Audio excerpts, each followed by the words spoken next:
that if the world found out who I really was, they'd reject me. He was convinced that the world wasn't ready.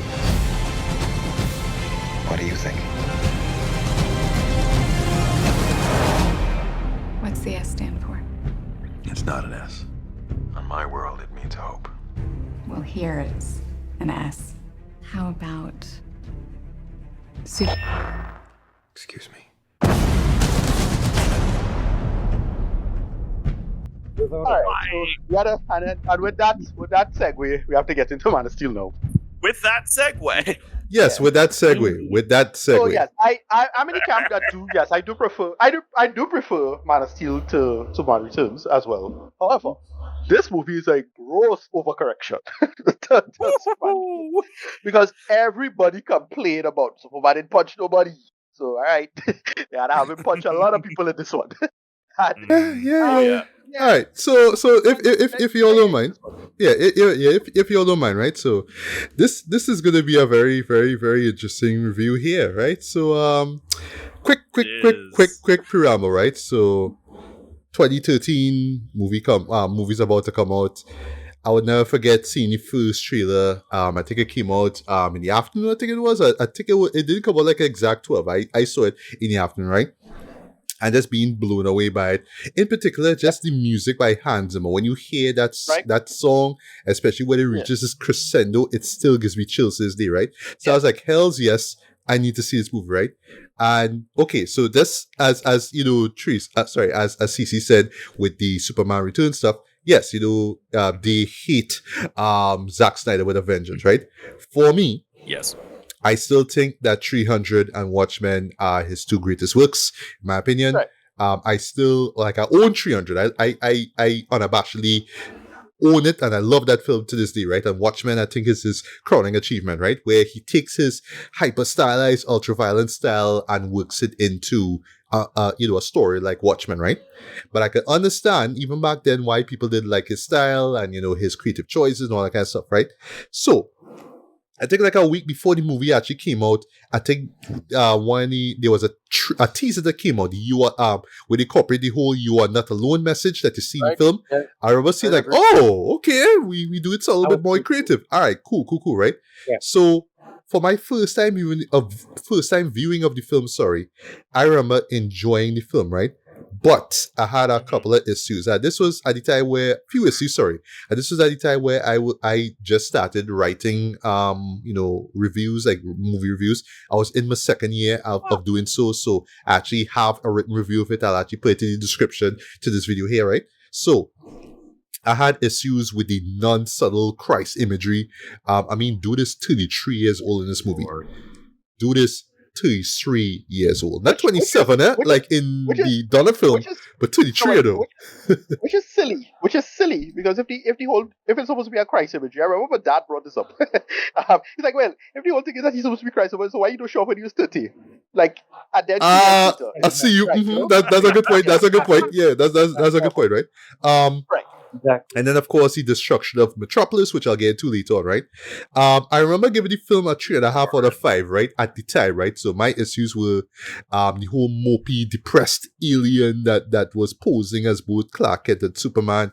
I wasn't particularly fond of the non-linear way in which the story was told. I'll bring that up later on in my review. And how it just made the pacing of the film rather sluggish, right?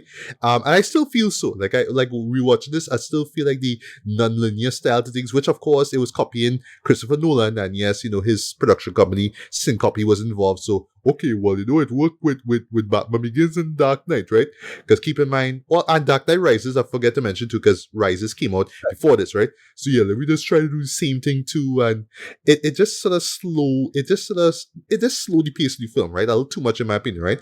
But yeah, those were the issues of the film, right? And one particular moment in that third act, which I'll bring up later on, right? So over the years, though, I would rewatch the movie. I'll never forget rewatching this with heightened expectation to watch Batman v Superman: Dawn of Justice in IMAX. I went with my friends. Take any time, Ricardo, you were there with me. I think you saw it before me, but we were there. And after I watched the theatrical cut of that movie, I was asking so much questions. I was like, why? Why Flash come in that dream vision thing? What going on? What is this? I remember like literally yelling out, what the fuck was that? During that Flash moment, I yelled out, the fuck was that, right? But anyway, but then over the years now, my enjoyment of this film started dip, boy, because of the toxic fandom surrounding this movie, Snyder as a whole, and of course BVS, right? You know, oh my God, Snyder saved Superman. Look at what he did. This is a Superman that we all wanted, right? And it was to the point that the man gave us Justice League, the Justice League Snyder Cut, which I'll never forget, you know, quite famously, you know, we critiqued back in 2022. And yes, CC, you know, you drop in probably the biggest mic drops ever in my podcast history. Like, everybody was stone silent at the end when you finished. You were like, wow, that vitriol you just put there, like, wow, right? But here's the thing, for my critique of, you know, my latest viewing of Man of Steel, so keep in mind, right? I'm actually going to be a little bit more positive here, right? I decided to just distance myself from the toxic fandom. I just distanced that. I pushed that away. All the releasey Snyder Cut fans, I just push that aside. I just view the film for what it is, right? And I should mention also too, I watched this and Superman Returns yesterday. So yeah, watching Superman Returns and then followed up with Man of Steel is like what is like oil and water. It's like, you know.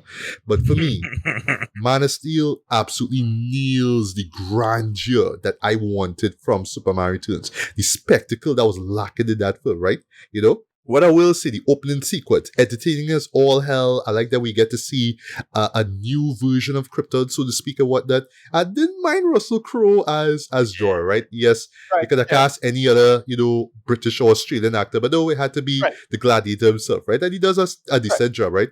But I felt, recapping this though, I felt like in that first 20 minutes, they tried to cram so much detail and info. The point that certain things just kind of don't make sense. Like, okay, like let's wrap things up, right? So you want to do the Zod insurrection, but you want to do the sentencing, and then you want to do the birth of Kal-El and Jor-El get the codex, and then the destruction of Krypton. You're trying to do all this in 20 minutes. Like, no, it just feels very inconsistent, though. Here's the problem. The problem is that it's still not clear as to why any of this had to happen in that way. Because, like, the classic question is that, well, more Kryptonians can leave? Why? Like, there's a typical, like, Superman question, right? It's a classic Superman question. If them Kryptonians so smart, how come all of them dead? Right? Classic question.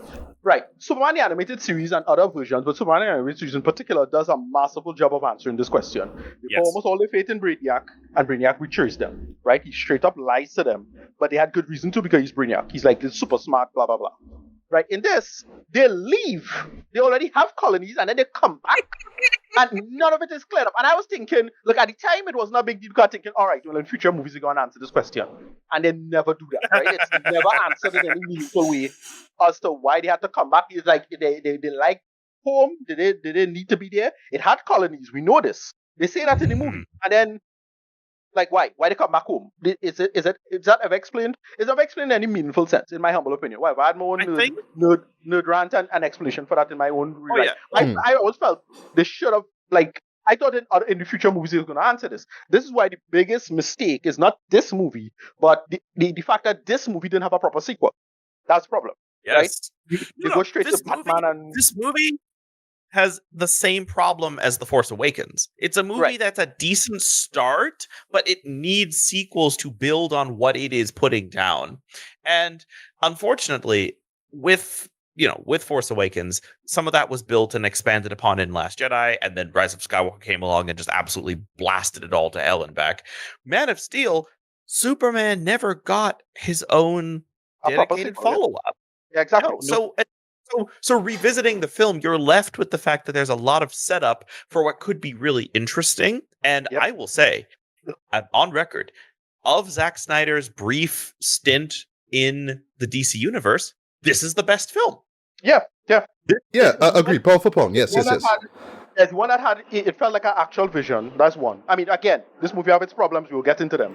But one, it had an Oh actual. God, yes. Yes, it has. Let's be clear. There's a lot of small problems and one very big problem. But we will get into that. But Yes. it had a clear vision. It had a clear vision, a clear look, a clear feel, a vibe. Like I was actually quite surprised that we didn't get the speed up, slow down thing that from Watchmen in this and his other movies. Oh yeah, that's true. That's actually true. Yeah. True. Yeah. Yeah. I think, and look, again, it's a product of its time, but I was a total sucker for the whole documentary verity approach to the action. Total sucker for that Me shit. too. I find that it look cool. Yes, it is a little played out by now, but I thought it always look cool. You do a big action sequence and then you do this quick snap zoom stuff and that kind of thing. Like it totally works for me. That Right. kind of stuff. But again, it's a shame that go ahead. Okay, well, go on. Build from. Yeah. Yeah, all right. Well, yeah, you're right. They really could have built from this first film, right? Because, yeah, promising start, right? I'll give it that, right? So, in retrospect, right, I thought it was a really interesting idea of framing Clark as just this nomad, right? Like, try to find his way, right? And then he runs into Lois, who's, like, investigating, all this stuff going on in the Arctic region, right? So, they just decide to do something different instead of, I meet Superman here in Metropolis, or I meet Clark Kent in the Daily Blanc. We're doing something different, right? At the time, I wasn't ready for it. I was expecting the Metropolis stuff, but, seeing it now, I was like, oh, okay, they're doing something a bit different, right? And, the whole mopey, emo alien thing, So I kind of grown, like, I was like, all right, I now understand what you're trying to do here, right? He's trying to find his way. That's what it is. Yeah, they pulled in from the Earth One stuff, right? Like it's Earth One, straight up the Earth One run. They pulled from with this, and it mostly works. So small little nitpick. They have Lois Lane being connected to the military, and they're talking to her like if they know her. And yet, for some reason, in the script, they make no mention of Sam Lane in this. Like, how you know them? And I was like, yeah, they could have easily just have it where she's Sam Lane's daughter. That's how she have all this insight and getting obliged so much. They never really do that in any meaningful way. I was like, all right, that kind of weird. Why? Another thing. So this is something I kind of defend because a lot of people hate this scene, but remember you're spying on the two soldiers in the bar, and because they was talking about the alien ship, so they're like, all right, you following the soldiers secretly. Right, cool. But then, the weirdo guy in the bar was like, I need to rough you up. And push. Yeah.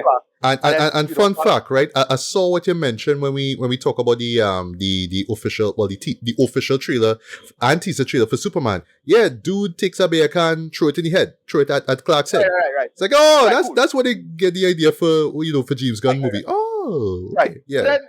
And then they he mashed up the fella truck, right? And my thing, the classic answer to this was, well, why Clark can just casually carry him out, right? Because that to me was like the easy answer. The answer is, Clark don't really have control of his powers. That's how I always understood the scene. It's rookie Superman. He don't have full control of his powers. He can't calmly rough up the fella. It's either all or nothing now. Like I get a feeling like that. So it's stuff like that. Like it's like I get what they're going for. You're giving them the benefit of the doubt, I was giving this movie the benefit of the doubt until one moment. Right. And then I was like, I have a feeling I know what it is. I have a feeling I know what it is, right? Yeah. But yeah, so rewatching this, right? I actually admire the fact that, Zack Snyder and, the screenwriter, David S. Goyer, who is like to talk shit about, they're taking the time with the story, right? Yep. It's not as slow as the Donner film, right? But at least they're taking the time to set it up the character, set up the world, set it up the premise with Zod coming back, to look for Superman, right? For Clark, because, he has a codex in his cells, which was a really interesting idea in retrospect, right? So I like that they build the story and all that kind of stuff, right? It's not like Snyder was like, okay, we need to show some action. No, we need to do this. No, he taking the time, he building the world, right? So when we get to the third act now, for me, it still holds up, right? I would say it's made up of two battle sequences, right? I'm gonna call it the Smallville street fight and the Metropolis main event, right? So yeah, that's what I'm gonna call it, right? Wrestling terms, right? Sumi.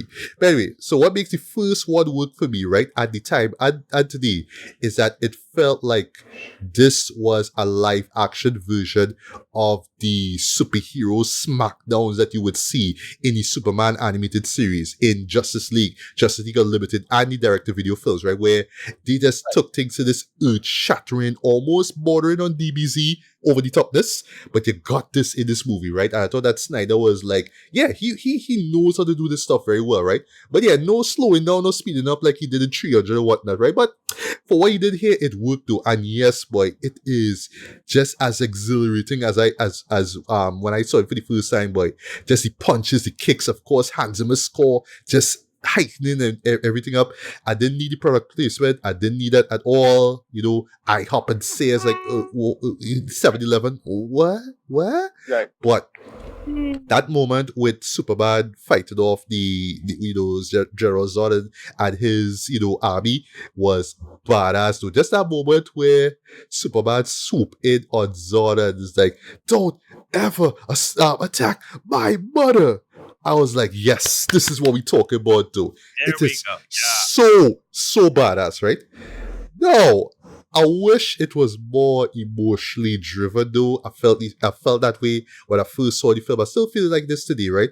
I felt like I wish that I cared more about Clark's dilemma and Judy through this, right? But I was just seeing Superman just beating the shit out of people. I was like, okay, cool, I get that, right? As for the Metropolis main event, though, that's where, for me, we get some of the best moments in the film and some of the most controversial moments as well, right? So let me get the best moments first, right? The world engine. That is amazing. And I'll make a joke, right? This is like what Michael B was trying to do in Age of Extinction, well, Transformers Age of Extinction. That same sort of gravitational pull with the that kind of thing. But how you see it here, boy? The dubstep machine, as they call it in in the other trailers, boy. I know they do that little edit was funny too, right? But yeah, that and then dropping everything. I love that terraforming thing. That is such a jaw-dropping visual though, in my opinion, right? And yes, I am a sucker for over-the-top visuals, and I mean, let me just be real, right? When it comes to superhero movies, especially with this being the beginning of the DCEU, right? Yeah, Warner Brothers is go above and beyond the Call of Duty to just make some just amazing visuals. Right? I still think Black Adam, for example, which is actually we don't really talk about these days, since the DCEU came to an end. Yeah, had some amazing visuals in that, right? Yeah, the show kind of forgettable, but their visuals, what by God, right? But yeah, and I actually felt the moment where Clark flies into the first world engine, the one that's over the Indian Ocean. I actually felt that. I felt it visually, and the music and him flying up in the beam. I was like, I'm feeling this shit. I'm really feeling it, right? But it just works too as this non-stop shove popcorn into your face moment, right? Now, for the controversial moments, right? I know there's a lot to pick from, but I'm just going to pick two. I think these are two major ones, right? So for me, when I first saw the film, right? I'll never forget talking to my friends after the show, was like, wow, just that wanton destruction of Metropolis too. All that collateral damage too, because you are seeing buildings upon buildings being toppled and destroyed, right? Through this fight, right? But it gets even worse now when Clark actually fights with Zod, right? Now from a visceral level, I confess to you, from a visceral level, I kind of fucks with this scene. I love just the shockwaves of the punches and smashing through windows, all kind of stuff. But yes, while I'm watching this, I'm thinking about all the people who down on the ground who probably could be dying, right? Now, part of me while I was watching this was thinking, it would have been cool if we had got that cameo from Ben Affleck, if they had just take the opening scene of BVS, or I think it was the opening scene, or right after the flashback of seeing, Bruce Wayne's parents getting killed. You just show that moment with Ben running into the smoke. That should have been in Man of Steel, and that would have been the stinger for the next film, I just imagine how it would look like during all the chaos of this film, right?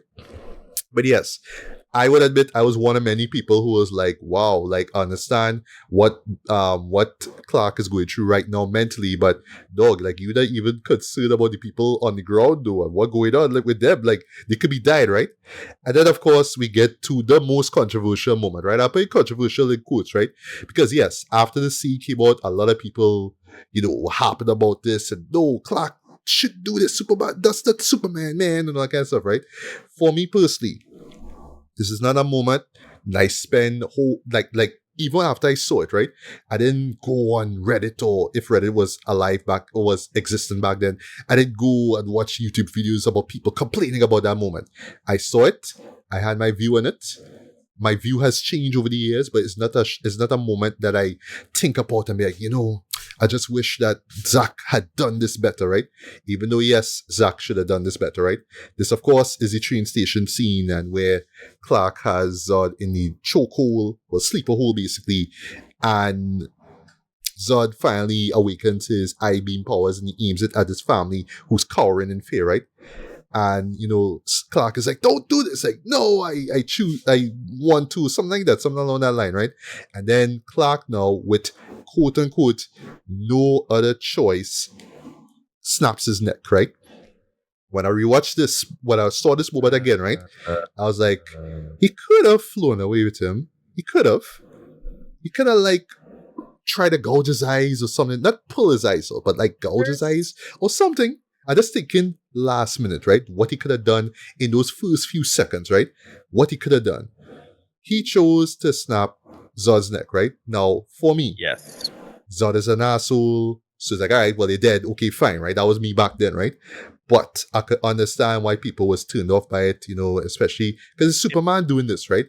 And I will defend, even though it's kind of like a meme now, I will defend that he does, right? Because yes, you had to show Superman feeling some kind of guilt for what it is he did. It wasn't like he just got up and said, yep, problem solved. I'd have been angry at that. That yell that he does justifies how he felt, because you really do see it in Henry Cavill's eyes, like, I don't want to do this, boy, but he does it. But again, looking back at it now, I think those two solutions that I said could have been a better way to solve it, right? Now, as I wrap up here, I'm moving quickly, right? Now, to bring back Straw Dogs into the conversation here, right? I'll try to keep it spoiler free, right? But yeah, Straw Dogs for me is one of the best psychological thrillers ever made, but it's still one of the most controversial films ever made, right? So I'll get to why in my analogy, right? So in Straw Dogs, right, the climax of the film involves Dustin Hoffman's character at home, and he has to defend his home, right? He's there with his wife by these hooligans who are trying to break inside his house, right? Now, the director, Sam Peckinpah, would say, yes, if a man come into your house threatening to kill you and your family, grab some and kill them. I don't care what it is, grab some kind of metal object, grab a cutlass, and kill these motherfuckers. Do that, right?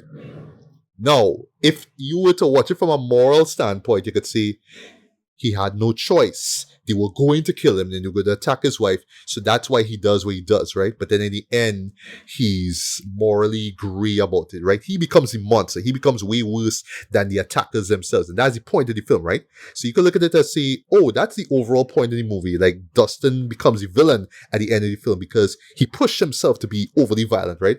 But Sam now, even though he's passed away, could come and say, all right, that's a good way to see it, to look at it that way, But at the same time, yeah, my viewpoint is like, yeah, man, come into your house, kill them. That's how it is, right? So as using this analogy to describe the scene, right, where you could think that Zack is saying, hey, if you were in Superman's shoes, snap the man's neck, because Zod's an asshole, right? But because of the yell that Superman does, you're like, all right, I understand the moral conflict he feels. He feels regret at this point in time, right? But you could kind of look at it and say, or maybe Zack is saying, yeah, that was the right thing he did. Like, it was the right thing to do, even though Clark does a yell afterwards, right? So it's up to you whether you think that Zack really wanted Superman to kill Zod at that point in time, or if he treated it as the man just really had no choice in the matter and he just did what he did and he thought, well, he made a choice, right? That's what it is. I know I'll wrap things up and you guys could debate away, right? But anyway, so yes. So at the end now, I thought it was really cool now that, we see the Clark Kent that we know with the glasses at the very end of the movie. That ends the film. I thought that was really different. I like that, right? So as I get to my final thought, I think that Henry Cavill is a better Superman than Clark Kent. But for me, it was just because I was not used to the nomad Clark Kent that we see in this movie. I was looking out for the Daily Planet Clark Kent, but because they do things a little bit differently, I was like, all right, this was something I had to get used to, right? So that's why in my initial review, I found it to be all mopey and emo, right? But whatever it is, right? So never thought I would see this, right? As I wrap things up here, right? But over the years, this show kind of become a guilty pleasure of mine. Now, when I say guilty pleasure, right, I mean that these are shows that are not perfect. They're not good, but I could still sit down and watch Man of Steel, shove some popcorn in my face, and just watch some over-the-top visuals and grand music by Hans Zimmer. I don't even talk about when the crescendo comes in with the end credits, boy. Chills, boy. Chills on my on my body, dread. You know what I mean? No, it is not a perfect movie. Yes, the movie have a lot of flaws, right? But this to me was the Superman that I wanted to see, right? I know Ricardo, you'll argue you were too old at the point in time, but this was the Superman I was dying to see. Could we have gotten this in 2006? Of course we could have gotten this, right? It would have been amazing seeing this version of Superman right after Batman Begins. But no, we had to get, stalker Superman, right? But whatever it is, right? But it's just a shame now that the follow-up to this was BVS and just how that poisoned the well of the DCU and pretty much caused its downfall, right? I mean, yeah. But for me, distancing that outcome of the DCEU and distancing the toxic fandom surrounding this movie and BVS and the Snyder Cut of Justice League, I really enjoy this film as a guilty pleasure movie, right? As a shut your brain off and enjoy it, as a show that at least made an effort to, breathe new life into the Superman character. And I'll close this. I can't believe I'm saying this. Even Snyder and all kind of held back. You could tell like he just genuinely wanted to tell a good enough, could have been better, of course, but a good enough Superman story. And then when to that come, let loose and let all the insane visuals and badassery come after that. So I'll give him credit for that, right? So as a guilty pleasure movie with flaws and all, I will give this a 4 out of 5. It's not the best of the DCU movies, of course. That award goes to Wonder Woman. But as a start to what could have been a promising superhero cinematic universe, this was it for me. It's just a shame that after here, boy, it was kind of down. Things just went downhill, boy, and I cannot forgive, BVS for the way it turned out, right? But that's another story for another day. So as a guilty pleasure movie, folks, 4 out of 5, right? Agree to disagree. So Tracy, tell me how right I am or how wrong I am before we get to Ricardo. And of course, CC, you could close things off and rip this movie to shreds and tell me what's wrong, right? But I know you and Ricardo will pretty much agree with what is wrong with the film, right? But Tracy, your thoughts, retrospective thoughts, of course, on Man of Steel. You could also mention how you felt about it when you first saw it as well. Well, here's the thing. I saw Man of Steel in IMAX because by that time I was all like living in IMAX. So whenever something comes out, I was kind of much there. Man of Steel for me is one of those films that I genuinely like. I have the soundtrack.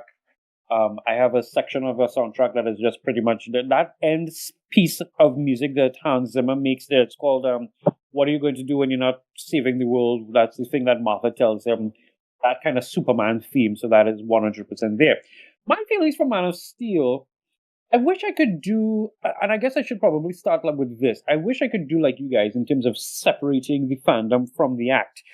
Because the fandom is the reason why we are in the state where we're in right now, where bright-colored Superman with, a whole Justice Gang and everything that James is coming out, and people are already starting to be ridiculous about it. And why? Because of not just Zack, but because of the way how Warner Brothers executives, I will always go down on this, the way how Warner Brothers executives treated this whole thing.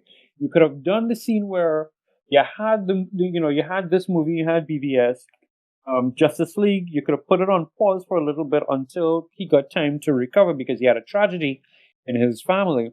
But instead of letting the man, take the time to breathe and then come back and finish his story, and then you can fire him, you move him out of the scene, you bring Joss, now it becomes a whole song and dance that the fandom is like, release the Snyder Cut. To the point where I'm online, I'm on Instagram years ago, and Birds of Prey is coming out, and I'm seeing people was like, we don't need this. What we need is the Snyder Cut. It becomes a whole toxic mass of dotishness, and it all starts, in a very real sense, it all starts here. Not at any fault of Cavill's, honestly, not even at the fault of Snyder, but the way how that system pretty much propelled it was heights. For me, though, Man of Steel, and I have a few notes here. Man of Steel, one of the things I liked about it was the feeling of actual science. So what I mean by that is, so we see like the four-winged bird that they have here that Jor-el is riding. The whole point of the bird and with its four wings, they explained it is because the atmosphere on Krypton is a lot more dense. So with the atmosphere being more dense, obviously when things evolve, they will have, instead of two wings, like how we have birds with two wings, we have four-winged birds. So you explain a little bit more of the science in terms of how things operate there and why it is probably, and I say probably, why people can't have, organic children. They haven't had organic children in however long. So clearly the House of Jor-el is the prophesied one. Okay, you have that happening there. The things that for me did not fly really well was like, I understand the different takes that is associated with people like Jonathan, but Jonathan saying, well, maybe you should have just let all them children die, is not, even in the trailer when he says maybe, it's not necessarily something you associate, because Superman is not just Superman by himself. He is, yes, he has all these powers and all that kind of stuff that makes him super, but the whole becoming a man is because of the relationship that he has with his father. So his father telling him, instead of saving the kids in the bus that goes into a lake where everybody almost dies, it's, well, maybe you should have let them all drown to hide your secret. Or, no, don't worry, I will go up in a whirlwind like Elijah, like the prophet Elijah. I will just go up in a whirlwind. That, that kind of thing for me didn't sit right. But the idea of Clark, as someone of you guys, I think it was someone of you all were talking about, like him being a nomad, the idea of him moving from job to job, going all over the world, that works really well. I was also in the camp of, okay, him killing Zod weighed on him so much that, mentally he decides this is going to be the reason for him never killing again. So that was my logic behind, okay, why in the end he killed Zod and how he screams, and that is going to be his motivation moving forward through the rest of his films as to why he values life a whole lot more. But also, on the other side of the coin, you completely destroyed well, not completely, but you destroyed a great deal of Metropolis, which was already having to deal with the worldage and the repercussions of that. Now it has all this devastation, which is hilarious when you think about the fact that in Superman 2, the Christopher Reeve version, Superman flies out of the city and they all fly after him so that he can continue that battle somewhere where there's not going to be a lot of people. The whole That's idea true. of That's being true. a savior. Mm-hmm. If you're going to say that he's a savior, then he has to see the bigger picture and be like, no, this is going to affect a lot of people, that kind of stuff like that. The music obviously is always going to be brilliant. You put Hans Zimmer to do Mary Had a Little Lamb, and you're going to get something that is absolutely a vibe. I will jump a little and say Man of Steel and BVS are two films that I always have a bit of rationalization in terms of with.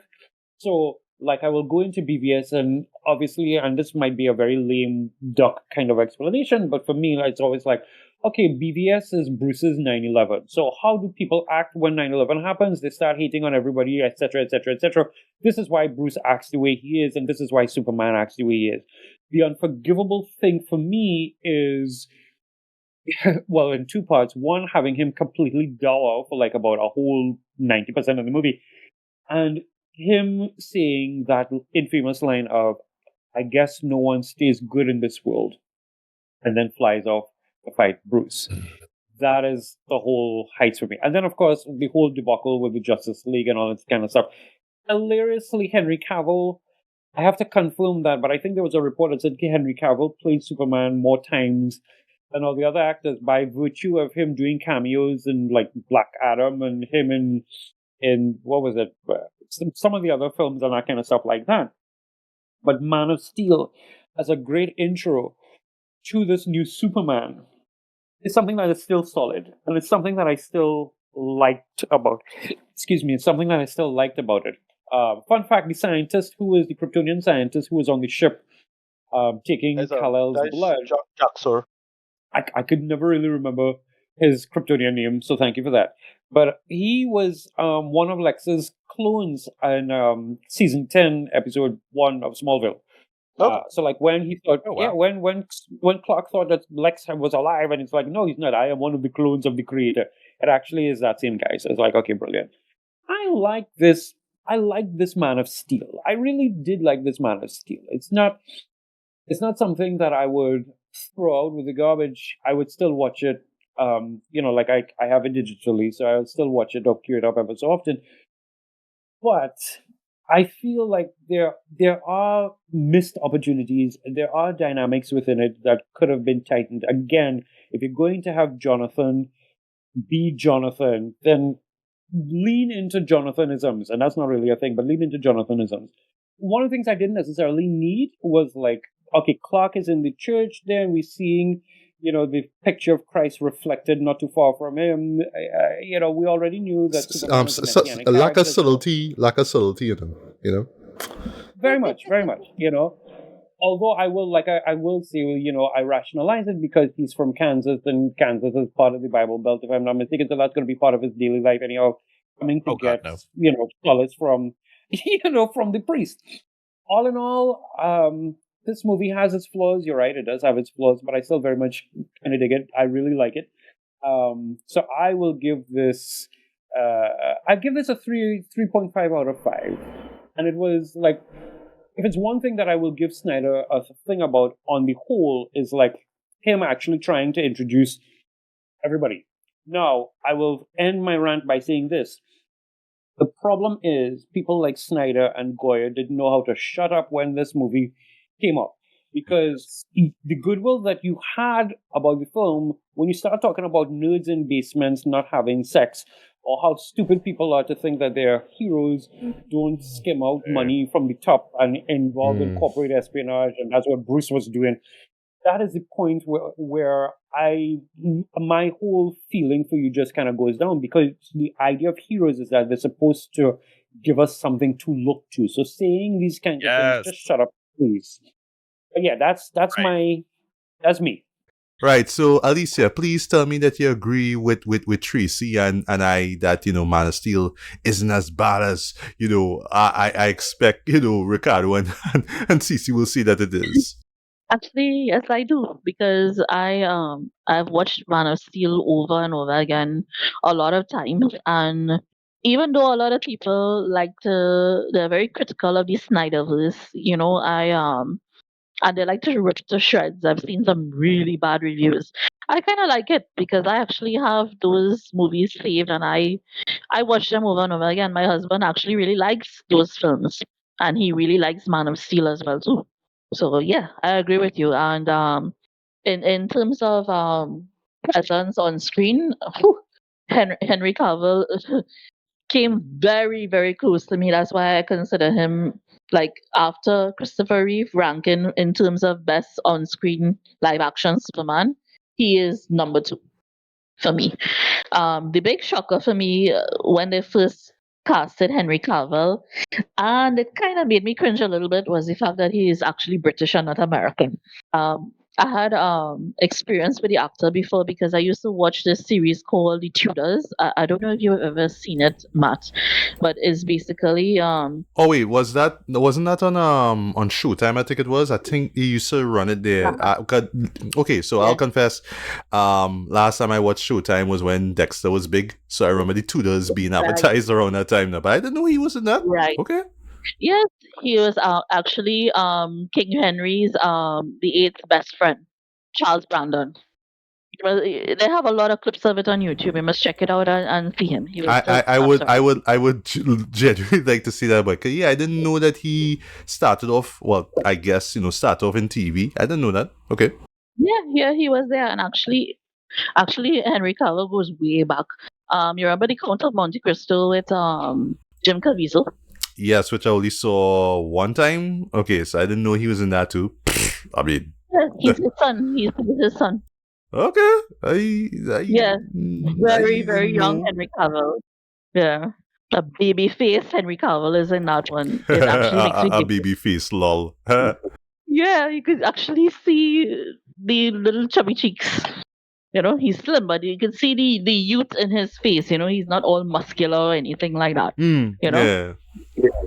But Okay. yeah, Henry Cavill and I go way back, yeah, because I'm a big fan of series that of period pieces, like Tudors and so on. So I knew him from since way back then. So when I saw him, I was like, okay, they did choose an American. It's kind of surprising.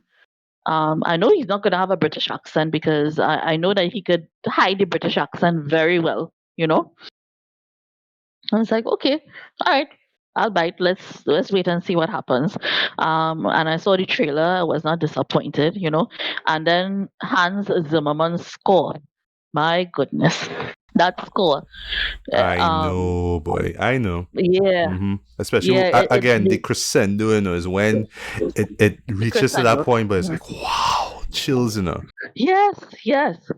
It made me feel the same way, Matt. Really, really and truly. And up to now, when I look at it, it's like wow. Especially when that scene where he's trying to fly, Yes. and he actually struggles a bit, and I kind of enjoy that scene quite a lot because it's like okay, he didn't just fly and bam, he's perfect. He's imperfect. He's still struggling to fly, and he's like, oh, have to get it right. And when he actually gets it right, the sonic boom that we hear is like, oh, that scene is like very iconic for me. And I know a lot of people had issues in terms of the way that it doesn't show his development. They just show like flashbacks from his childhood, where he kind of gets overwhelmed and his mother has to come to the school and kind of calm him down because he's getting like a panic attack. I mean, I could appreciate the lack of taking so much time to develop the character from his younger self, and we just jump into him as an adult.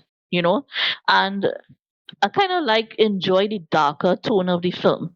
I know a lot of people had issues with that, but I quite enjoyed the darker, more broodier tone of the film, and him just kind of still trying to find himself even at that age, and still being so conflicted.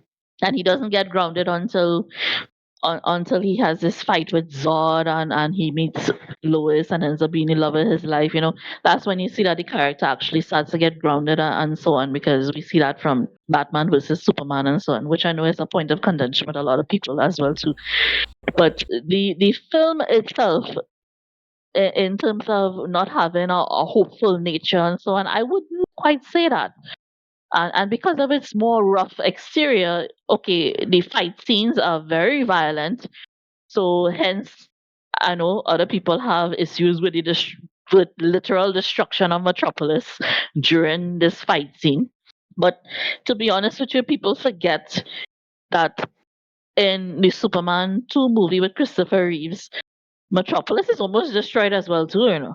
Because the Kryptonians are flinging each other all over the place and mashing up billboards and exploding manhole covers and all that sort of thing. It's not as violent as Man of Steel, where it's like literal punch for punch and pelting straight through a building, and the building is collapsing on itself and thing. Okay.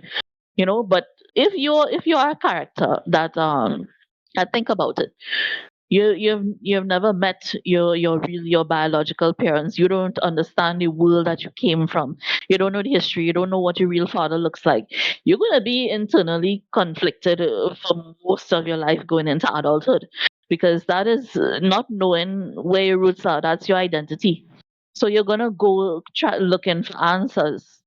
You're not gonna know how you're gonna use these powers that you have, right? Like the and this is one of the issues that I have with the film. I don't like Kevin Costner's version of Jonathan Kent.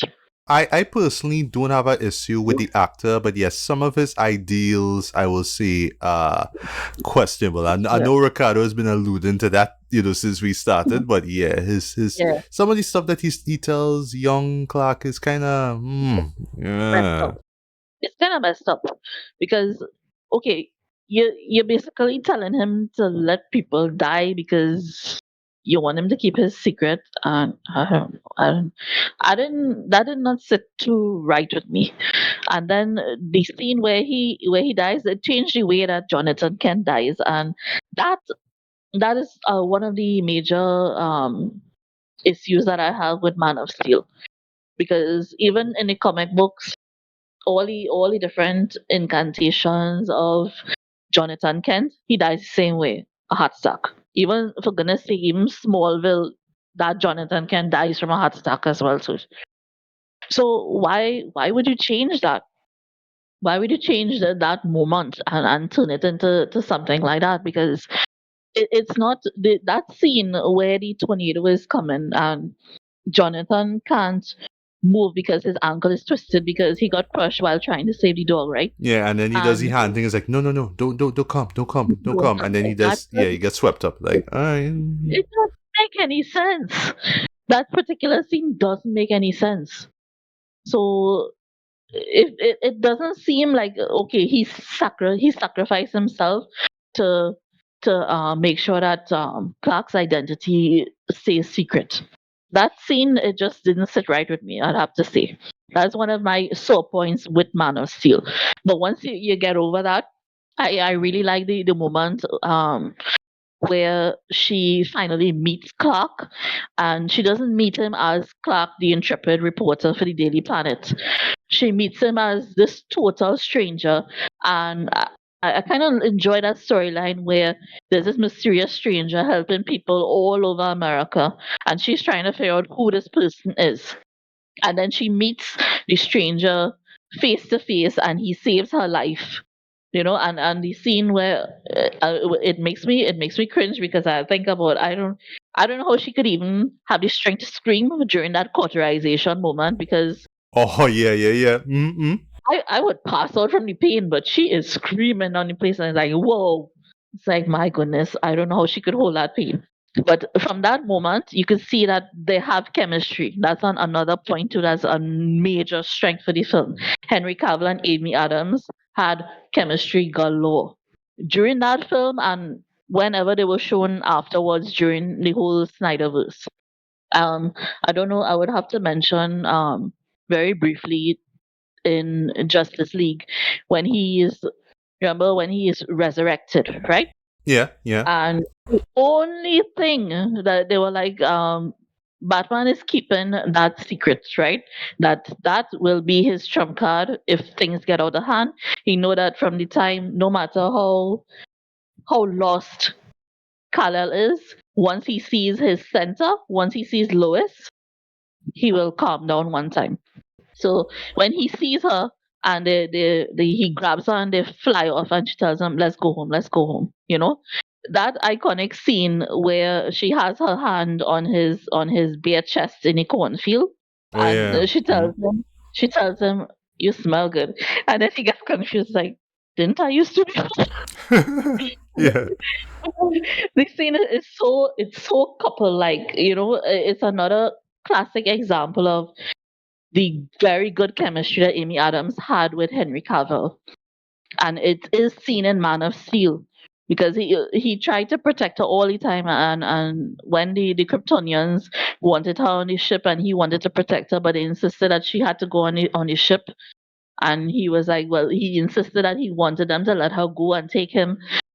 All of that is done well because why? Chemistry again between the characters that play the principal characters. All of that is why that film gets points from me. And let's not talk about the suit. I love the look of the suit. It looks almost like it's armor, and it kind of goes in with the film Man of Steel. Even though everybody knows, okay, Superman has always been called Man of Steel from the comic books, but with his suit looking almost metallic in nature, it kind of it's kind of like a representation of the name of the film. And from what I've seen about the new one, I really like the costume of the new one. But I've seen the but costume in the before I latest one, forget, but yeah, before I forget though, any thoughts on the, the controversial scene, that I mentioned earlier? I had a fight with Summer, aka Movie Junkies, about Man of Steel, and it's the only film that we agree to disagree on because of that neck snap scene. because her argument, which is a strong argument, right? She says that, listen, Superman does not kill. Okay, we all know that Batman has no qualms about killing, right? He has no hesitation about that. But Superman is supposed to be different. That's what makes him the eternal Boy Scout. He doesn't want anything to happen to people, to the humans. He protects them at all costs, and he tries his best not to kill. But my argument, and looking at things after seeing everything that I would have to say, like the multiverse aspect of comic books, because Marvel has done the multiverse and so has DC, right? They've done it very successfully with the CW series, where they show their different versions of Superman, their different versions of Supergirl, and so on and so forth. So, okay, so let's, for argument's sake, say that, okay, this version of Superman is a darker, broodier Superman. He's conflicted internally with identity crisis, right? So who is to say that this version of Superman, just like how they have a very evil Superman on one of the multiverses, who is to say that this Superman had no choice but to snap Zod's neck? This Superman cannot be compared to the Christopher Reeves version because he is a different version. We could argue that because what about the Flash film? That scene in the Flash film that actually shows the different Yeah, the versions different of version of Superman. Superman, which I kind of hated, but whatever. Uh-huh. Yeah. Well, I honestly, I kind of liked it, but it just started looking kind of weird. The AI looked very weird. I think they could have spent a little more time in trying to kind of fine line the features, because the characters look kind of dead in the eyes, That's true. and That's true. yeah, I've seen a lot of AI done that is a lot better than that, So yeah, I could understand why people would have issues with that, but it addresses the multiverse thing, the multiverse theory, because it means that Christopher Reeve Superman is that version, George Reeve version was that one, and so on and so forth. So why can't we accept the fact that he had no choice in that moment? Because you tell me, the person has the same powers as you, right? The same powers, and is cruel, has no qualms about killing humans, right? He just has this one objective, and that is, he said it in the film. He was bred to be a military person, a soldier, and he's bred to protect the birthright of Krypton, and he doesn't care what he has to destroy in order to make sure that Krypton survives and Krypton resurrects itself. Okay, but that person has been brainwashed. What was Kal-El supposed to do at that point in time? You tell me. What was he supposed to do? He had him in a necklock and he was begging him to stop. He was begging him to stop because the other thing is that is conflicting Kal-El at that point is that, okay, he knows that all the other Kryptonians have died at this point in time. These are the only survivors, and this is the only connection that he has with his father because this general served under his father or whatever, that connection. No, after he snaps his neck, what does he do? He screams, and he doesn't scream in frustration, it's grief, because that is like the last connection that he had to his home. So it's not to say that Kal-El, okay, I'll snap your neck, I'll kill you because I have to get rid of you because you're evil. No, there were so many emotions going through Kal-El at that point in time, and the raw emotion that he felt after, the regret that he felt after he snapped Zod's neck, knowing that, well, he couldn't redeem this guy because Zod was so brainwashed in the way that he was thinking that he don't care that he had to kill millions of human beings so that he could make Krypton rise again. So that is my way of justifying that next stop scene. I accept it and understand it for what it represents. So all in all, I think that Man of Steel, we could sit here and argue about it hours after hours about this and that and the other. But there are no benefits to picking it apart because all in all, I think it's a very well done film, very well acted. The chemistry with everybody, including Michael Shannon as Zod, the chemistry among the actors is excellent, and I would give it a 4 out of 5. Yay! Somebody gives it a 4 out of 5 too. Nice. That we talking about. That's what we talking about. All right. So, Ricardo, Man of Steel. Where were you when you first saw it? How you felt then? How you feel now? And of course, the issues. I know there's a lot of issues you probably could think of right now. Yeah, about the Right. film. Yeah, no, for me, yeah, so the night I saw it, I went to see it IMAX midnight screening. I'll tell you the night, it was the night James Gandolfini died. That is what I remember. Oh, Yeah, it was that. So it was saying, I remember going into this pretty hyped, thinking they're gonna pull it off. I have faith in Snyder, and then I dug it. I was digging what it was going for. Again, I'm a big sucker for the variety approach, so I like they was doing that. I like the action. I like what was going on.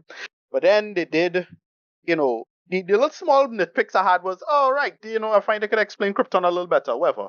And it gets to one moment, and I was like, I kind of go you're trying to go for, but sorry, this is one thread you can't pull on. When Parkin said maybe, I was like, nah. Like, listen, I get what they're trying to go for.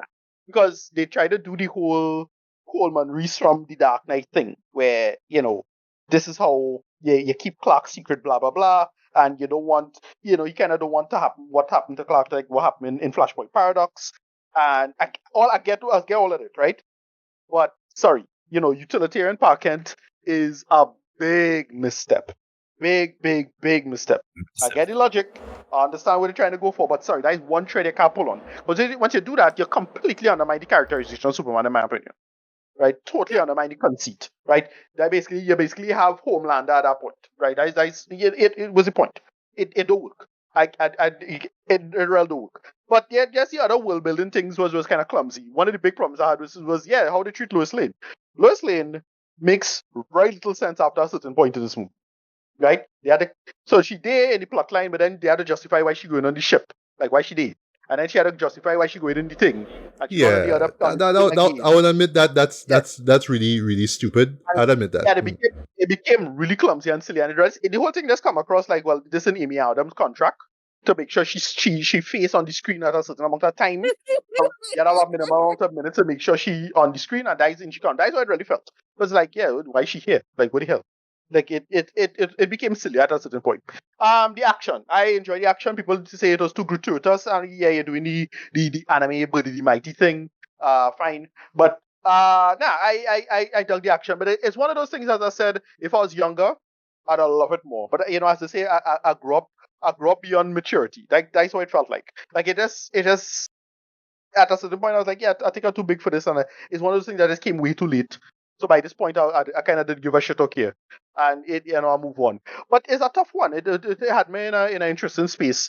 And then when we get to the big moment, the Zod breakneck thing, a better movie to a better script would have handled this better. I don't think this is like objectively the worst idea.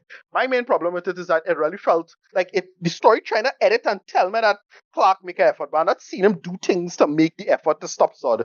So it really felt like he kind of half-assing it. But yet, I need to break his neck now. And people come with this crap about, he had to do all his calculations, and that's why he had to kill him at that point, and so on and so forth. I just think, my beloved DCA Superman had a similar conceit with him with the whole Cadmus storyline. So it's not to say you can't do it, but it's how you tell it. It's ideas over execution. The execution is terrible. That's the problem. Right? The beat, as a story beat, it doesn't work at all. Sorry to interrupt, right? Sorry if I interrupt you, Ricardo, but I forgot this, right? I think what makes the scene clumsy is the no, don't do it kind of moment. Like you're talking to Zod, who now discovered this I-beam power, and you're thinking this guy who's been born to be a soldier is going to listen to you. Right. Of course he's going to be never. Like, man, not going to listen to you. Again, all that's fine, but my attitude is that, again, you're trying to, I get what you're trying to go for, but like, again, the execution of it, like you mentioned, he should have blocked his eyes. Yeah, he should have tried to do that. Stuff like that. Yeah. Or like at least hold him off so the family could, walk under the beam or something like that, because all of them was very able-bodied to do that. Little small things like that, I don't know. but it is a really clumsy scene. It don't work, and that kind of things. But I like the action. Like it has some really cool moments in the action, especially when Zod gets his full fight. Like the fight with the two Kryptonians, Farah, everything involving who was pretty badass. With the AC-10s and all of that shit was cool. Like it has a real cool part where she just do this basically multi-combo, killer instinct thing they give you, just pop, pop, pop, pop, and capture all these guys. That was great. Yeah, that was hard. That was hard. Yeah.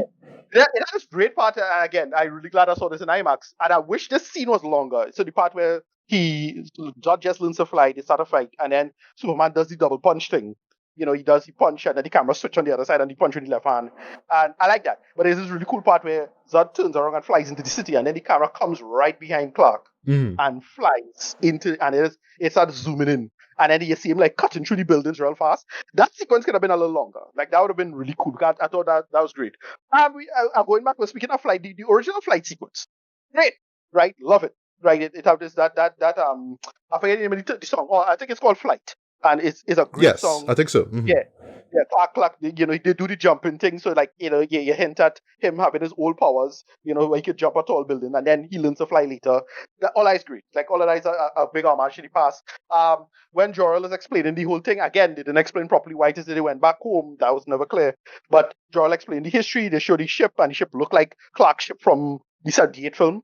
It looked like the starship kind of thing, the star-shaped color, the shape, and it looked like the 78 starship, the baby ship. Like, right. oh yeah, that's a nice little homage. Little stuff like that. All these little small things I thought they got right, and stuff like that. The flight is great. Like that theme song, the song Flight is great, where you hear the little violins in the background and the thing. And then they have this one little really cool shot where you see the shadow on the ground. Like that shadow right there. The heart. The little things like that. All these little small shots, like Snyder nailing it. He kind of cooking. And then we get, Parker died from a tornado that dumb way. I know. So much good, and then so much bad at the same time. And here's the thing: when this movie was being debated, it felt like a debate. It felt like a real back and forth in terms of like who don't like it, why they gave a lot of great reasons why they like it. People who do like it, they give a lot of reasons why they do like it, and it really felt like a real debate and a back and forth about it. And I was totally understanding where people was coming from on both sides and that kind of thing.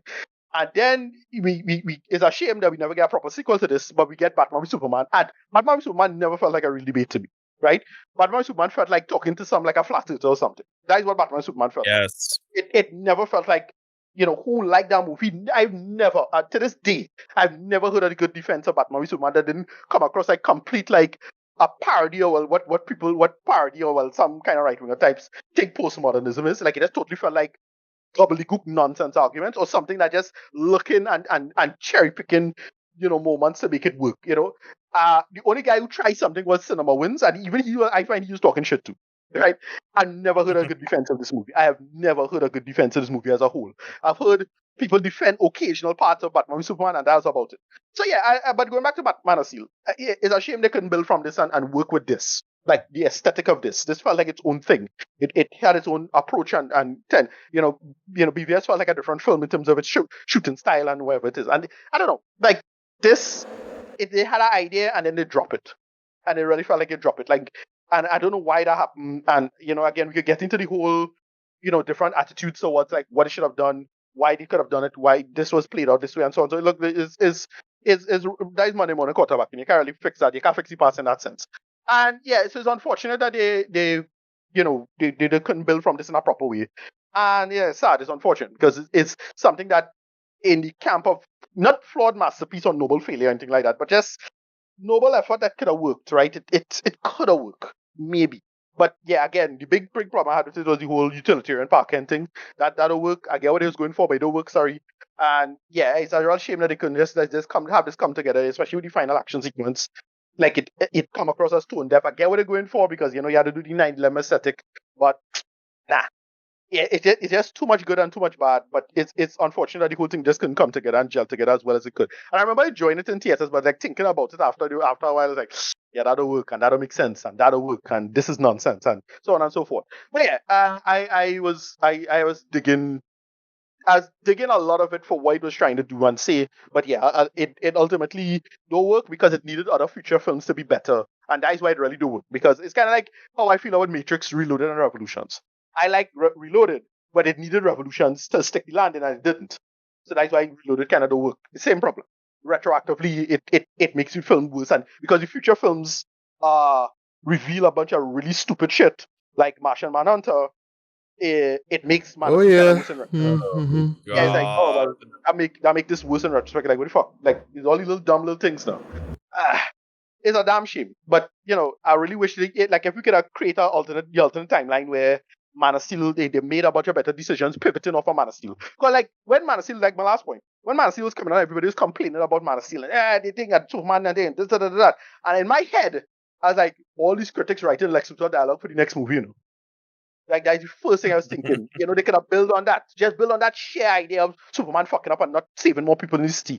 And so on and so forth. All these little small things. Whatever.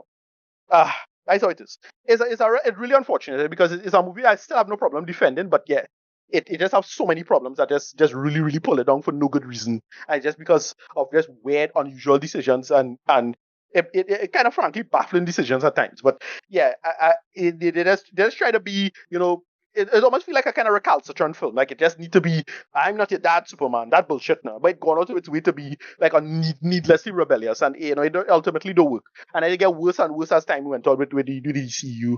And like virtually all the DCU don't work. Only like two of those films in total like kind of work for me. So that's about it. Yeah. Rating, I ain't sure. Like I want to give it a good score and enjoy it. And at the time I enjoyed it, but because it got worse with time and the future films hurt it in time. In retrospect, yeah, ultimately I'll probably give it like a 6 out of 10, maybe a 7, but like a 6 out of 10. But at the time I was really enjoying it and I give it like close to 8. But because it got worse with time and the future film sucked, yeah, unfortunate. I really wanted to love this movie and I couldn't. Sorry. I understand. CC? Do you think you could pull off another mic drop this time, boy? But yeah, I don't know if you could. But yeah, be honest thoughts on Man of Steel. I'll be honest. Here's the thing. Just because I like Man of Steel better than Superman Returns does not mean I like Man of Steel. I know. I will start by giving the film I will start by talking about the things about the film I do like. Because of how frustrating it was that Superman Returns is pastiching Richard Donner so hard, I do appreciate that Zack Snyder is attempting to create his own aesthetic with this film. Like, he's clearly trying to create, like, that's why we're doing the origin again. That's why we're doing certain things. That's why we're doing Krypton, like all this stuff. Like, it's clear that Zack Snyder is trying to create a new take on Superman.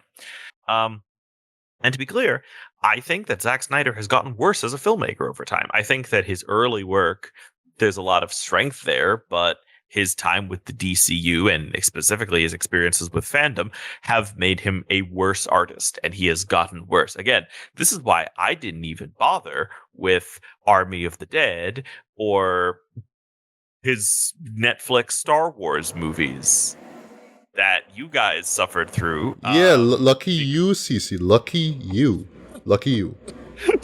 But like, Man of Steel is a deeply frustrating movie. I'm going to talk about the film in two contexts. First, in the context of the film itself.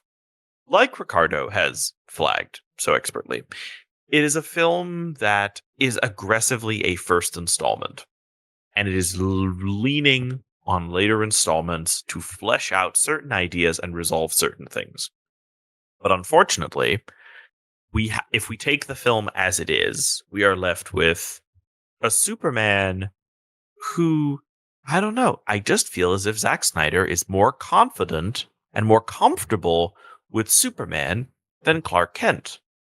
In the comics and in the lore and in work written by people who understand the character, Superman gets his humanity from his parents. Superman is the person he is, and he is the kind, decent person he is who doesn't kill because he was raised in Kansas by Ma and Pa Kent. They are his moral core. So to have a Pa Kent who would suggest that maybe it would be acceptable to let a busload of children drown to protect Superman's secret undermines the entire character. That being said, I think that the period of time where Superman is wandering the earth trying to make sense of things is a good idea. I think that Zack Snyder expertly handles the action.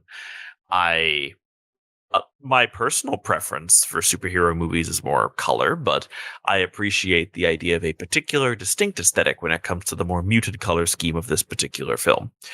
And I appreciate a Superman movie where the villain isn't Lex Luthor, because at that point in time, we'd kind of had Lex Luthor a little too much. And as someone who likes Superman 2 a lot, I really like General Zod as a villain, as kind of this dark reflection of Superman. Now that I have gotten all the good stuff, oh wait, I forgot. I do think this is a pretty talented cast. I really like the cast that has been assembled for this movie, and I think they do a decent job. Specifically, the tragedy that we will never truly get to see Henry Cavill's Superman, because this is the closest we got. And even then, you can tell that between Goyer and Snyder, Henry Cavill is being held back. Even he himself has admitted that he was frustrated with what he was able to bring to the character in this particular movie. So now that I have gotten my positives out of the way, I am going to explain why this is a absolute catastrophe of a movie. I put something in the chat a few minutes ago. It's a link. It is a link to a series of commercials for the United States National Guard that Zack Snyder filmed while making Man of Steel. Because while he was making Man of Steel, Zack Snyder, because in America, generally, you can't get the army in on your movie unless they get final approval over the script, and Zack Snyder gleefully collaborated with the U.S. Armed Forces to make Man of Steel, and even shot them some free recruitment ads for the National Guard, which should give you a little bit of insight into Zack Snyder's ideas on masculinity, his ideas of combat, being a warrior, being a man, and specifically his ethos around killing. We have a Pa Kent who suggests that it may be acceptable sometimes to let people die to preserve things.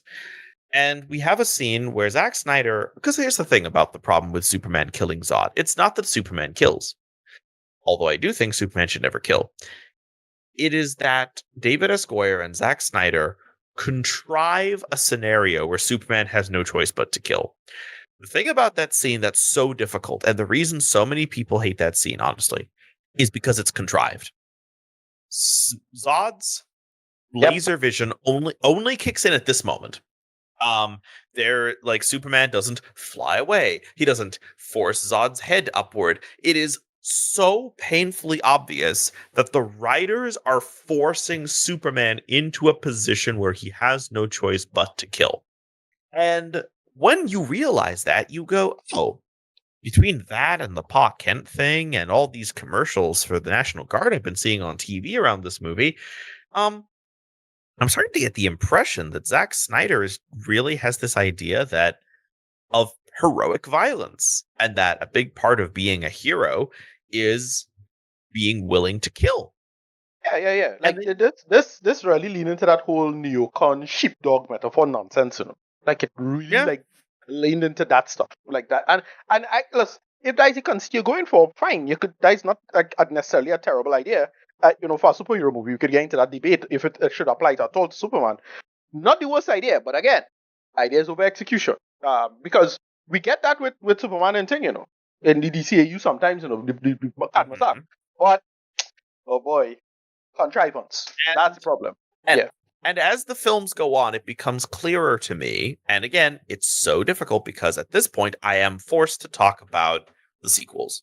Because unfortunately, for all the good things going in Man of Steel does not exist in a vacuum. It was followed by Batman vs. Superman and the Snyder Cut of Justice League. And unfortunately, in that context, we have to look back at the movie and go, oh, Superman killing Zod was not a moment where he swore never to kill again. Because Zack Snyder is perfectly happy to write superheroes who kill. All of Snyder's superheroes kill. All of them. He even defended Batman using guns. I am surprised that did not become more controversial, given Batman's whole guns being directly connected to his very personal trauma. But no. And to furthermore, in the Snyder Cut, Superman cut Steppenwolf's head off. Unless is it Wonder Woman who cuts his head off, or is it like I think Wonder Woman cuts his head off. If I remember. Yeah, I think that happened. Yeah. And at the end, and also on top of Yeah. that, which first of all, that's some things about. I mean, Wonder Woman is generally more prepared to kill than Superman, but still, Right. let us also not forget that before Wonder Woman cuts Steppenwolf's head off, Superman cuts one of his horns off and smiles, as if inflicting pain Right. upon another being made him happy. That's true. So Zack Snyder is telegraphing to us the way, and here's the problem. Zack Snyder does not understand Superman. He does not understand. In Zack Snyder's world, it doesn't make any sense why someone that strong and that powerful wouldn't kill. It's that simple. It's that simple. What is holding Man of Steel back is that Zack Snyder lacks imagination. He simply cannot imagine a world where a being as powerful and strong as Superman doesn't kill. That's why we don't get very much Clark Kent in the movie. Even when Superman is, a nomad, he's not really Clark Kent, is he? He's not this carefully controlled persona that has been created to kind of hide Superman away from the world. He's just Superman wandering the world, trying to make sense of his place in it, eventually coming to the conclusion that he is its superpowered savior who is prepared to kill in order to save the day. And again, on ideas, like they're going for the Superman Begins thing, because Batman Begins. I get what they're going for. Yeah. I get what they're going for, but boy. Do you remember the Superman monologue from Kill Bill? Right. Kill Bill. This is the only Superman movie where I don't call bullshit on that monologue, because this Superman is definitely a guy who has created a human persona, and it is his impression of what humans are like, and it is weak and clumsy and whatever. Yeah, most Superman, I'm like, Bill, you're full of shit. Like you don't get Superman. But with Man of Steel, I'm like, yeah, I actually, like, if this Superman makes sense with this monologue. So the problem I have at the end of the day is actually not that Man of Steel does not have good ideas. It is not that Man of Steel is not a creative movie. I actually really think that a lot of the cinematography is incredibly creative. And I think that there's a lot of things about it that work really well. But I think at the end of the day, Zack Snyder and I'm going to use a term that is not popular on the internet real quick. I'm sorry for your views, Matthew. Because of Zack Snyder's toxic masculinity, he had to go ahead and create... Yep. Yeah, you're right. Keep going. Keep going. Because he had to create a Superman who was the big, strong, stoic, bullshit image of masculinity, like the man who's prepared to do what needs to get done and doesn't tell anyone his feelings. Like, do we all notice that after the famous Scream, the movie cuts away very quickly? Like yeah, we have him with Lois, but like the movie never brings up, like, Superman doesn't get to meditate or discuss his feelings. He screams about them real quick, and then the movie cuts to something else. Yeah, if I'm not mistaken, he destroys a drone, and that's where the general hard ass, as Ricardo was calling him, say, "Are you out of your effing mind?" Like, that's the following scene. Yeah. Because again, we don't want to linger on this moment of vulnerability. We don't want to linger on this moment of a man grappling with complicated, messy feelings. No. We have to do the stoic bullshit. We have to do a Superman who, like, I'm really sad that I had to kill that guy. Also, CC, I'm going to throw this out there. I wouldn't have mind another flashback of him with a similar situation, and then you see Parkin come and, saying something at least assurable, something towards him that actually makes sense given what, adult Superman went through. Something like that now, going back to his past, because that's what they've been doing throughout the film. Once he comes to deal with a certain conflict, he reflects on when he was younger. That thing. Yeah. Really good. Yeah, that would have been quite powerful, but we don't do that because Snyder did not think, and again, I don't have to speculate, any of the literally, this is the man who once ranted at people who said, if you think Batman wouldn't kill, you're living in a fantasy world. And I'm like, these are superhero characters. They are fake. It's like Tracy was saying, these are allowed to be aspirational figures. They shouldn't reflect the ugliness of our world. They're supposed to give us something to aspire to and inspire us to be better people. And unfortunately, this is where I have to talk about the fan base, and I won't talk about this very long, but unfortunately, Zack Snyder cultivated this fan base. I'm sorry, but he did.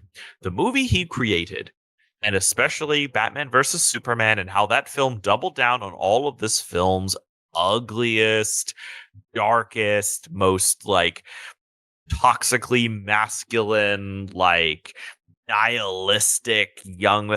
Basically, Zack Snyder, with this film and then doubling down on it in Batman vs. Superman, made a bat signal for the worst kind of young men on the internet. And he flashed it high in the sky, and they came running. This is why Ricardo pointed out that, like, you could talk to people intelligently about the whole should Batman, Superman kill. And actually, this film, there were a lot of really interesting. I remember that, like, I hadn't thought about it before this. I'll admit that. Superman was a character I quite liked, but the whole idea of should Superman kill was not something I had really thought about before I saw Man of Steel. And it, ultimately, the answer I came to was a resounding no, but like it was a period of like, real discussion and contemplation and everything. You couldn't have those conversations after Batman versus Superman, and you certainly couldn't have them around the Snyder Cut. And you still can't have them. It's a fan base in denial. I'm dropping a link to it in the chat. You all can watch it to your leisure, but there was a video that recently came up on my feed called The Saddest Subreddit. I don't know if any of you have had this on your YouTube feed, or if any of you have seen this. You saw this. Where it's no, but I'll check it out. It's a YouTuber who checked in with the Snyder fan base all these years later, and specifically how they were recently in the news because one of them was trying to organize not only a boycott, but a sabotage campaign around the new Superman movie. Right. And one of the things that he said was, if we can't have our Superman, no one can.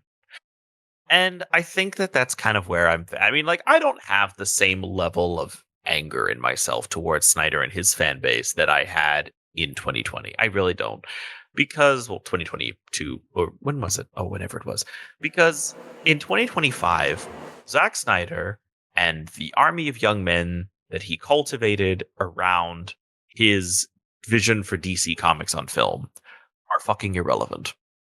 Snyder has moved on to other projects, and his fans have never gotten over the glorious image of toxic masculinity that the only filmmaker whose name they know presented for them once upon a time. So I think that so that is where I'm at with the phenomenon at this point in time. And it makes me genuinely sad that Zack Snyder could not imagine a Superman who cherished human life the way Richard. I think that one of the most powerful parts in Superman 2, the Donner film, is that the Kryptonian criminals figure out that Superman will do anything to protect people, and they start targeting the civilians. And again, he keeps flying around trying to save them, and so he takes the fright out of Metropolis. This is a way to use Superman's goal that he doesn't kill as a way to make the action more creative and the stakes more interesting and all this other stuff. And Zack Snyder does not have that imagination, and Zack Snyder never had that imagination. That is why, even though his Watchmen movie is okay, he has to take out some of the most over the top, like some of the most Alan Moore ideas out of it and try to make it something more presentable, quote unquote. And so, I wish I liked Man of Steel. I wish Man of Steel was a better movie because there are so many good ideas in the movie. Like, I earnestly wish that Man of Steel was a better movie. And I don't begrudge the people like Matthew who genuinely have a genuine soft spot and appreciation for the film. But I think that it is a film that is impossible to separate from the phenomenon it became and the fan base that has come to define it, because in the movie, there are too many red flags for the kind of ideology that would then attract that fan base. And unfortunately, that is where my feelings on the film rest. So what would you rate it, man? That's actually a tricky question. Do you know, my rating on this film flip-flops. Fun fact. There was one time that I dropped it all the way to like a half a star, and then I was like, no, that's too harsh, and I bumped it up to like 4 stars. There was one time I was feeling really generous, and I went all the way up to like 6 out of 10. But it currently kind of hovers like a 4 out of 10. Like it's like a 4 out of 10, 2 stars out of 5. It's very much like there's too many good ideas for me to dismiss it as thoroughly as Superman Returns, but it's also got too many bad ideas, too much sloppy execution, and too much of a failure of imagination for me to truly even champion it or even try to herald it as an underrated. Like, it's not one of those movies that I feel like I can go to the mat for as an underrated film, partially because there is a fan base that will defend it like it was their firstborn child. But, like, for the most part, it's not a movie that I feel like I can go to the mat for, because there's just like the bad ideas and the good ideas. Like, there's just more bad ideas than good ideas, I think, ultimately, for me. I will give the film credit for this. Between this film and Superman Returns, I got so frustrated with Superman on film that I started reading more comic books. So I'll give it that. I got curious about Superman comics because I wanted a movie. I wanted to read something. I wanted to engage with something about Superman that made me feel like it understood the character in the same way that the Donner films had. And so I eventually went and read the comics and fell in love with the character. And I've discovered some of my favorite comic books of all time as a result. So I'll give it credit for that. Right. That's really backhanded, though. Oh my god.